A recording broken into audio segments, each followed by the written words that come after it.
বিহুর আগেই অসম বিধানসভা নির্বাচন, যে কোনো মুহূর্তে ঘোষণা হবে নির্বাচনের নির্ঘণ্ট। টিয়কে ইঙ্গিত মুখ্যমন্ত্রী হিমন্ত বিশ্ব শর্মার। বিধানসভা নির্বাচনের আর প্রায় 2 মাস। বিহুর আগে যে কোনো মূল্যে রাজ্যের নির্বাচন অনুষ্ঠিত করতে চাইছে শাসক দল বিজেপি। বিহুর আগেই হয়েছিল শেষ 3টি বিধানসভা নির্বাচন। টিয়কে বৃহস্পতিবার মহিলা উদ্যমিতা প্রকল্পের চেক বিতরণ অনুষ্ঠানের পর এটা জানান মুখ্যমন্ত্রী হিমন্ত বিশ্ব শর্মা।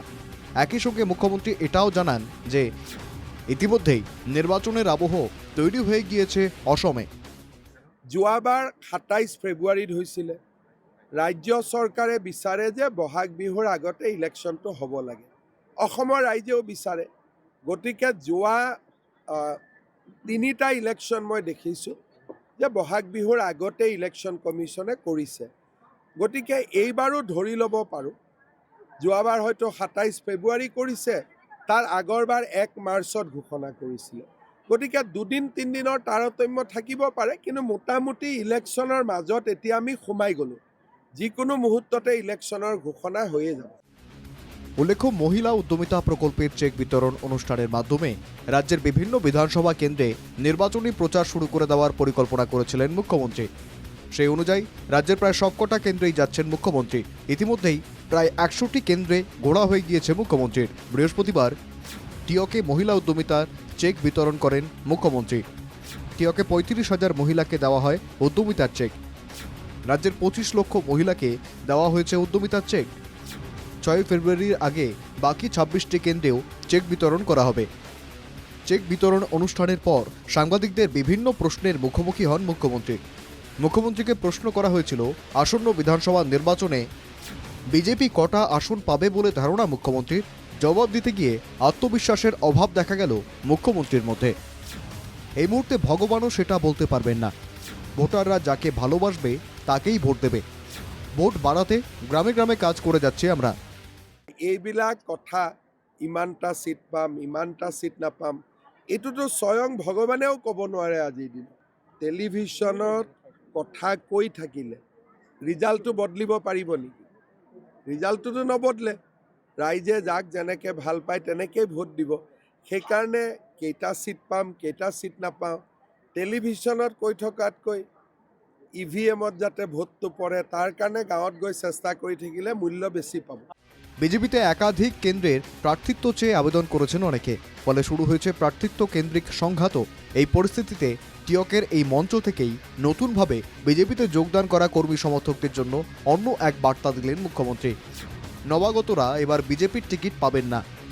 5 বছর থেকে কাজ করেছেন যারা, তারাই টিকিট পাবেন। মুখ্যমন্ত্রীর এই ঘোষণার ফলে নবাগত বিজেপির নেতাদের স্বপ্নভঙ্গ তো হলোই, পাশাপাশি প্রার্থিত্ব কেন্দ্রিক সংঘাত আরও বেড়ে গেল। এতিয়া আৰু কোনোবা আহিব, কোনোবা যাব, মই নাভাবোঁ যে এইবিলাক যুক্তিৰ কিবা বা এইবিলাক কথাৰ কিবা মূল্য থাকিব। কোনোবা আহিলে যোগদান কৰিব পাৰে, কিন্তু এতিয়া যেনেকৈ যোৱাকালি কোনোবা যুৱকে বিজেপিত যোগদান কৰোঁতেও মই কৈছোঁ যে এতিয়া ইয়াত আহি আৰু টিকেট পোৱাৰ পৰিৱেশ নাই।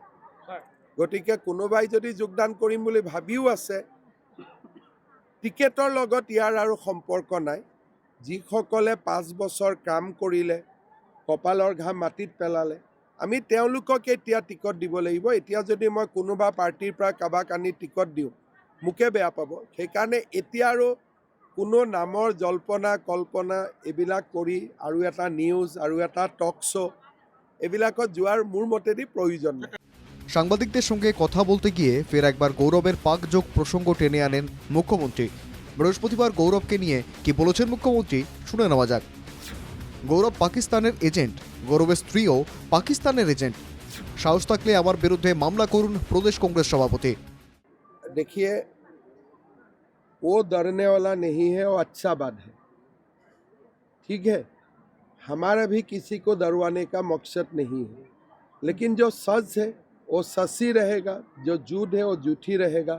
गौरव गोगोई पाकिस्तान का एजेंट है, उनका बीबी भी पाकिस्तानी है, और मैं आपका सामने बोल रहा हूँ, उसका हिम्मत है तो वो जाके मेरा ऊपर केस करे। এর আগে গোলাঘাটেও মহিলা উদ্যমিতা প্রকল্পের চেক বিতরণ করেন মুখ্যমন্ত্রী। অংশ নেন অন্যান্য এক প্রস্থ অনুষ্ঠানেও। গোলাঘাটে 392 কোটি টাকার প্রকল্পের উদ্বোধন মুখ্যমন্ত্রীর। গোলাঘাট সংহত জেলা শাসকের কার্যালয় উদ্বোধন মুখ্যমন্ত্রীর। গোলাঘাটের 36,873 জন মহিলাকে উদ্যমিতা চেক বিতরণ। অসম মালার 3টি রাস্তার ভার্চুয়াল শিলান্যাস মুখ্যমন্ত্রীর। ভার্চুয়ালি একাধিক শিক্ষা প্রতিষ্ঠানের নতুন ভবনেরও উদ্বোধন। সাংবাদিকদের সঙ্গে কথা বলতে গিয়ে বিরোধী জোটকে নিয়ে সমালোচনা করেন মুখ্যমন্ত্রী। হোটেল থেকে ধাবার মধ্যেই সীমাবদ্ধ বিরোধী জোট। তেওঁলোকে মিত্ৰতাৰ নামত হোটেল লিলিৰ পৰা আৰম্ভ কৰি বিহালীৰ ধাবালৈকে যোৱা 4টা বছৰ এনেকৈ তেওঁলোক চলি আছে। গতিকে তেওঁলোকৰ ৰাজনৈতিক দৰ্শন কথা বতৰা বুজাত অসুবিধা। অখিল গগৈ আজি কিবা এটা কৈছে, আকৌ 1 তাৰিখে কিবা এটা বেলেগো ক'ব পাৰে। সেইকাৰণে যিদিনাখন কিবা এটা ফাইনেল হ'ব সিদিনাখনেই কমেণ্ট দিয়া ভাল। আগতে কমেণ্ট দিলে কমেণ্টটো এনেই যায়, কাৰণ মূল উদ্দেশ্যটোৱে নোহোৱা হৈ যায়, তো কমেণ্টটোও নোহোৱা হৈ যায়। সেইকাৰণে মই ভাবোঁ যে 31 তাৰিখে কিবা এটা ক'লেও আপোনালোকে বিশ্বাস কৰিব নালাগে। মনোনয়ন পত্ৰ দিয়াৰ শেষ দিনটোৰ শেষ ঘণ্টালৈকে আপোনালোকে অপেক্ষা কৰিব লাগিব, কাৰণ তেওঁলোকৰ কথাৰ কোনো নিশ্চয়তা নাই। Bureau report, NKTV Bangla.